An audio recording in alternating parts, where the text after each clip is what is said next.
ఒక ముఖ్యమంత్రి కానీ ఒక ప్రధానమంత్రి కానీ ఒక ర్యాలీ పెట్టుకున్నప్పుడు పైన ఉన్నటువంటి కరెంటు తీగలు తగిలి ప్రమాదం జరుగుతుందని చెప్పి వాళ్ళు వెళ్ళేటువంటి రూట్లో కరెంటు తీసేస్తారు. ఇది ఆనవాయితీ. చంద్రబాబు గారికి సిగ్గులేదు, వీడు ముఖ్యమంత్రి కూడా ఎక్కడ కరెంటు తీయలేదు, వీడు బస్సు ఎక్కితే జగన్మోహన్ రెడ్డి గారు కరెంటు తీయించేశారా? పగలు కూడా తీసేస్తారు కరెంటు ముఖ్యమంత్రి ప్రయాణం చేస్తుంటే.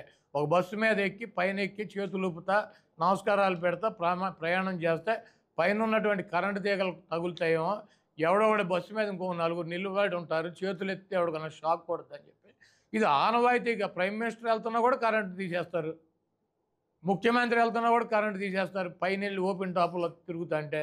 ఇటువంటి దుర్మార్గపు మాటలు ఈరోజు చంద్రబాబు ప్రేరణతో జగన్మోహన్ రెడ్డి గారి మీద గత ఎన్నికల ముందు దాడి జరిగింది, ఈ ఎన్నికల ముందు దాడి జరిగింది.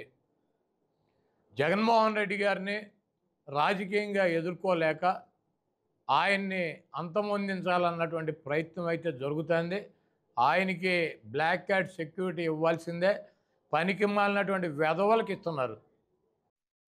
పర్ఫెక్ట్ ప్లానింగ్ చేసి బ్యూటిఫుల్గా ఎగ్జిక్యూట్ చేసి, అంటే చాలా బాగా ప్లానింగ్ చేసి అన్నీ కరెక్ట్గా స్కెచ్ ప్రకారం జరిగినాయి. కానీ ఒకే ఒక తప్పు చేశారు. ఈ స్టోరీలో, ఈ సినిమాలో అతనే విలన్, ఆయనే అవుతు శ్రీధర్ రెడ్డి. అద్భుతమైన స్కెచ్ చేయబోతున్నాం. ఈ స్కెచ్లో ఎలక్షన్ మొత్తం తారుమారవుతుంది, మొత్తం జగన్మోహన్ రెడ్డి వైపు చూస్తారు అని ఎవరు చెప్పారు? అవుతా శ్రీధర్ రెడ్డి, వైసీపీ నాయకుడు, ట్విట్టర్ ఫేస్బుక్లో రోజు పోస్టింగ్లు చేసే వ్యక్తి అని కూడా మనం చేస్తున్నాం. ఆయన చెప్పినట్టే 4వ రోజు, ఆయన పోస్టింగ్ చేసిన 4వ రోజుకి నిన్న 4వ రోజు అయ్యింది. నిన్న 4వ రోజు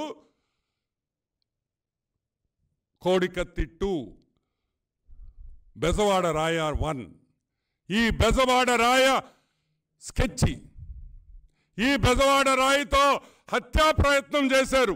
నా మొగుడు మీద హత్యాయత్నం చేశారు ఒక రాయితో అని సీఎం గారి శ్రీమతి ఆమె సొంత పేపర్లో ఆమె వేసుకుంది.